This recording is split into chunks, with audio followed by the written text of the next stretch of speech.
الرحمن الرحيم. الحمد لله رب العالمين، الصلاة والسلام على رسول الله صلى الله عليه وسلم. السلام عليكم ورحمة الله وبركاته. بجمتوتا في جالات توتا كيف توتا راجل جاكا أكم جرت النجين كيس بلادا بكجرت أنت نجين ربي سن راجلات ويتشا وده فنو بيجا أبنتنا كبني ليانتي ويا خمسة جود لاي دا لما برخ ما لما في خد سدد وده فنو خنا خايسني دبسو أنا بليس خايسن تاجو دين شيخاتي أما كلت مانجر وده فنو سن دبرسا وده فنو وجين تبتداري أجيتنا ليو هايلي سومالي إلمان أورومو أجيسو أكما تفوفة تجرى ليو هايلي سومالي أنا مدت إلمان أورومو تقو أجيسون بيكمي هم ليو هايلي سومالي قويا كاليسا قدنا بالي أنا مدى ولا أبو بكا قند مدى إرى كيلومتر ديدن فقاتو إرتي إلمان أورومو مكان إسا عبد قادر عمر جري جرامو كان أجيفت يوتهو قال صدومي أولفرتني أكاديمن قبافمي بكي أما إسان إتي أبالي سخينيا عبد قادر أجيسن kun bakka isiin dura daa'ima tamiimaa jedhamtutan keessatti gorraan ta'uun beekame. Godina Harargee lixaa aanaa mi'eessoo araddaa bareedaa iddoo jajjabaa jedhamuun beekamtutti humni addaa liyyuu haayilii naannoo Somaalee duula hawaasa keenyaa kan nagayaa irratti gaggeessiteen gama keenyaa namni tokko yoo ajjeefamu ilmaan Oromoo lama madaa'uun hospitaala Cirootti wal'aansa argachaa akka jiran beekame. Obbo Ahmad Tahaa Alii kan wareegamtootaati yommuu ta'u obbo Muummee Habiibee fi obbo Muusaa Adam fiillaa madaawanii wal'aansa gubbaa akka jiran beekame. Liyyuu haayilii naannoo Somaalee gandoota aanaa Cinaqsan keessatti hammaatee itti fufeeti jira.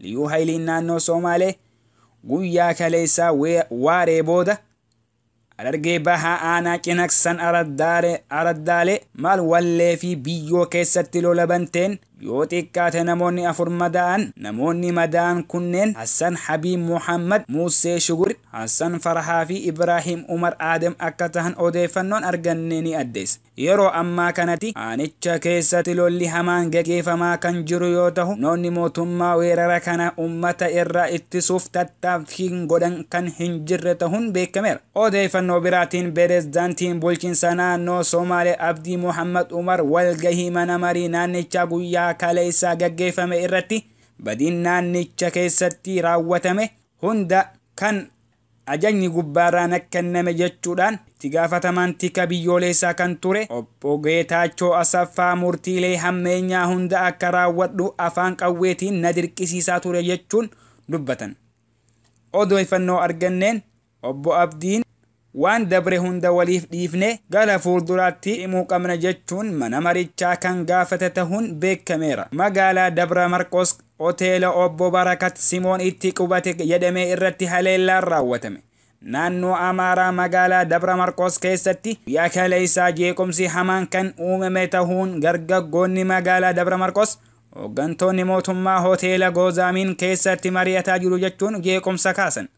Hooggantoonni jedhaman jidduu obbo Barakat Simoon haa bahuu jechaa sagalee dhageessaa turuu odeeffannoon ni addeessa. Dubbi himaan mootummaa naannoo Amaaraa obbo Nigusuu Xilahuun oduu dharaa hooggantoonni mootummaa hoteela Goozaamiin keessatti mari'ataa jiru jedhuun dargaggoonni magaalaa qabeenya hedduu barbadeessan jechuun BBC'tti hime. Obbo Barakat Simoon nama yeroo dheeraaf hooggantoota mootummaa irra ture yoo ta'u bulchiinsa Dr. Abiyyi faallaa akka jirus beekame.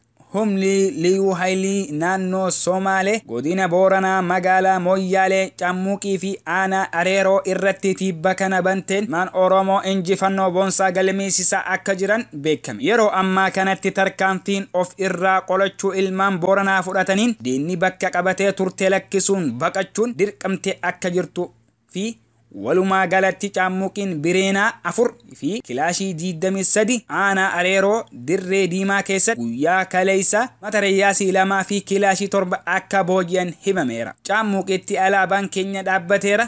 Bulchiinsi Cammuuqam wayyaanee wajjin duula hawaasa keenya irratti labsaa ture Hassan Wayyaalaa ajjeefamee jira. Gootonni Oromoo kun Maaddoo Miigoo irraa kaasuun hanga Hudaatti Laayyeetti liyu hayli marsun ukke irra akasa akka jiran gabaafameera. Godina Harargee Bahaa magaalaa mul'ataatti muhaadaraan guddaan gaggeeffamaa oole. Godina Harargee Bahaa magaalaa Dooguu keessatti muhaadaraan guddaan gaggeeffamaa oole. Jilli daawwaa fi iyyaafannoo Sheek Amiin Ibrootiin durfamu Munashid Abdurrahmaan Hussein, Munashid Mikaa'il Hussein fi kanneen biroo sagantaa kana irratti argamuun daawwaa adda addaa hawaasa magaalattiif godhaa akka oolan ibsame. Maa'onni sagantaa muhaadaraa kana irratti hirmaatan idu Sheek Muusaa Su'aala, Sheek Abdulatiif Maatta, Jamaal Aliyyi,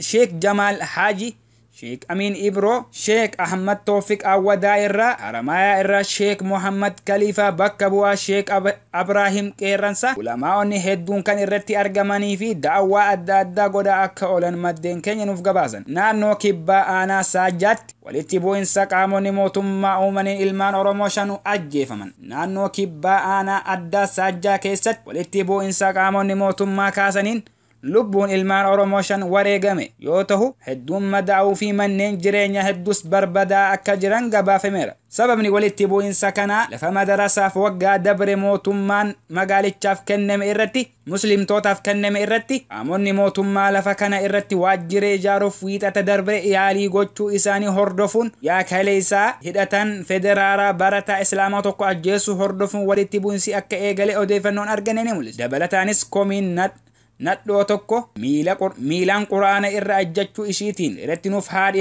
haa dhiyaattu jedhamus seeraaf dhiyaattee murtii waggaa tokko qofa irratti adaba kan murtaa'e yoo ta'u, komiin ummata irraa isaan akka qabus maddeen keenya gabaasaniiru. Walitti bu'insa kanaanis manniyyem meeshaa waraanaa saanjaa fi gooraadee qabachuun ilmaan Oromoo muslimaa magaalattii 4 ajjeesuun hedduu kan madeessan ta'uu manneen jireenyaa Oromoos jumlaan gubaa akka jiran himameera. Lola kana hordofuun humni federaalaa walqixxee irraa dhufan matayyam irraa goruun ummata Oromoo magaalattii rukutaa kan jiran yoo ta'u, humni poolisii Oromiyaa irraa garas deeme garuu jidduu seenuun manni akka hin gubanne carraaqaa kan jiran ta'uun beekame.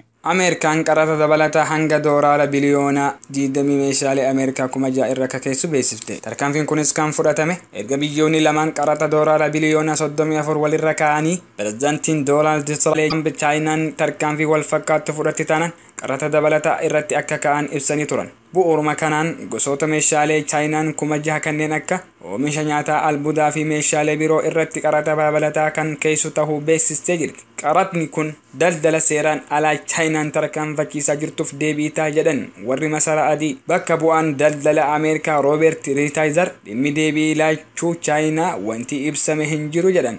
Kabajamtootaa fi jaalatamtoota hordoftoota raadiyoo Gungilchaa Haqaa odeeffannoon teenyatan guyyaa irraa hanga ammaa dhageeffattan kana fakkaata. hanga sagantaa birootii walitti deebinutti wabillaahi tawfiiq. Assalaamu alaikum wa rahmatullahi wa barakaatuh.